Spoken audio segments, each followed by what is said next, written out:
आज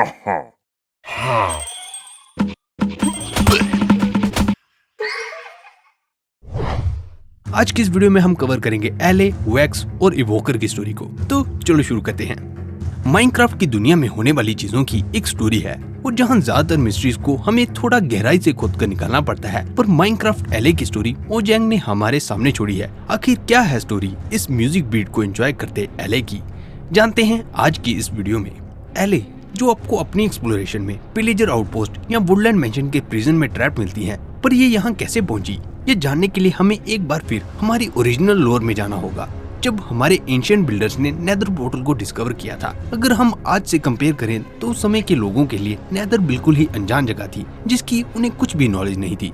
जो उन्हें पता था वो था कि किसी तरह से उनकी सोल्स नेदर में ट्रैप्ड हो गई थी और नेदर में मिलने वाली सोल सैंड उनकी इस थ्योरी को कंफर्म भी करता था।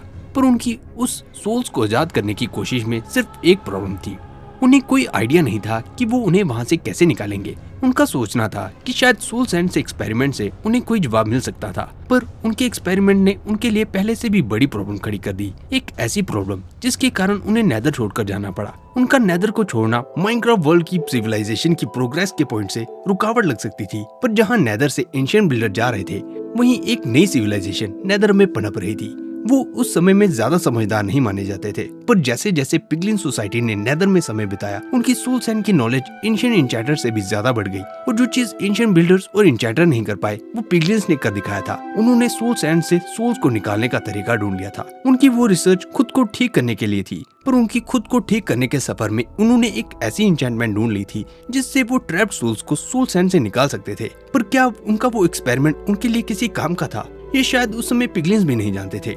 पर एंशिएंट बिल्डर्स के जाने के कई जनरेशंस के बाद कोई था जिसने पिगलिन्स के उस एक्सपेरिमेंट के रिजल्ट्स को नोटिस किया और वो समझ गया था कि पिगलिन्स की वो रिसर्च कितनी ज्यादा ग्राउंड ब्रेकिंग थी, और जो चीज पिगलिन्स ने नहीं नोटिस की थी वो उसने नोटिस की। उसने पाया कि सोल सैंड से निकलने वाली सोल्स किसी विस्प जैसी स्पिरिट्स में बदल जाती थी और ये चीज उसे बहुत ज्यादा फैसिनेट करती थी। उसकी उन विस्प में दिलचस्पी इतनी ज्यादा बढ़ गई कि उसने अपनी पूरी जिंदगी उन्हें समझने पर लगा दी। उसने उनके बारे में हर एक छोटी चीज को बहुत गहराई से पढ़ा था, उनकी पसंद नापसंद उसे सब पता था। उसे यकीन था कि उसकी रिसर्च बहुत से लोगों की मदद करेगी, पर उसे एक बहुत बड़ा धक्का तब लगा जब उसने अपने रिसर्च के बारे में ओवरवर्ल्ड में सभी को बताया। उसे उम्मीद थी कि सभी उसकी रिसर्च के बारे में जानकर खुश होंगे, पर उसकी सोच से उलट विलेज में सभी ने उसे ऐसा कुछ मानने के लिए पागल कहा और उसकी उस सोच में एक बड़ा फर्क आने वाला था जब उसे पता चला कि जिन विस्प के बारे में वो सबको बता रहा था, उसे उसके अलावा नॉर्मल विलेजर्स देख ही नहीं पाते थे। और वो जानता था कि अगर वो उन विलेजर्स के साथ रहा, वो बस उसकी प्रोग्रेस में रुकावट बनेंगे,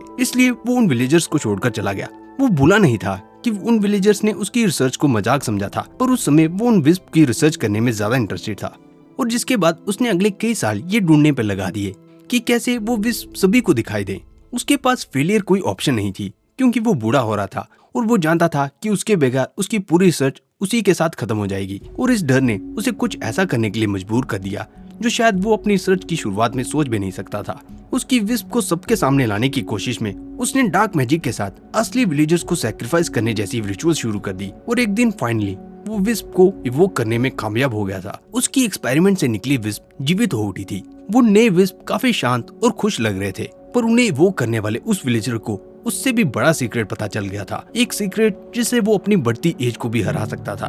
उसे इमोर्टैलिटी का सीक्रेट पता चल गया था और अपनी बढ़ती विस्प और सोल एनर्जी की नॉलेज से वो उन नई विस्प को कंट्रोल करने लगा और उसने इमोर्टैलिटी को एक टोटम जैसी टेक्नोलॉजी में बदल दिया। और इतनी बड़ी कामयाबी के बाद वो खुश था और वो अपने पुराने विलेजर्स को दिखाना चाहता था कि उसकी रिसर्च कितनी ज्यादा एडवांस थी, पर उसे वेलकम करने की बजाय उन विलेजर्स ने उसे विलेज में आने से ही मना कर दिया। और ये आखिरी चीज थी जिसने उसे उन विलेजर्स को हेट करने पर मजबूर कर दिया। जो कभी सबकी मदद करना चाहता था, वो विस्प को लड़ने के लिए ट्रेन करने लगा।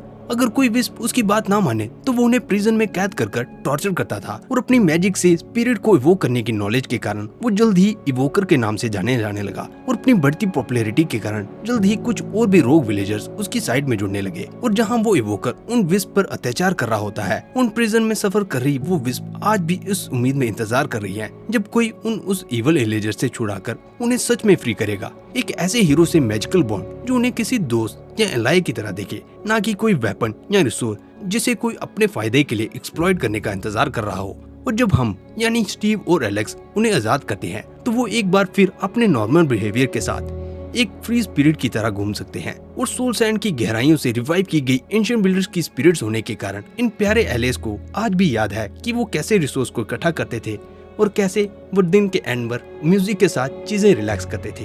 तो ये थी स्टोरी एलेस की। आज की वीडियो में बस इतना ही दोस्तों, देखने का शुक्रिया। फिर मिलते हैं मजेदार वीडियो के साथ, देखने का शुक्रिया। फिर मिलते हैं।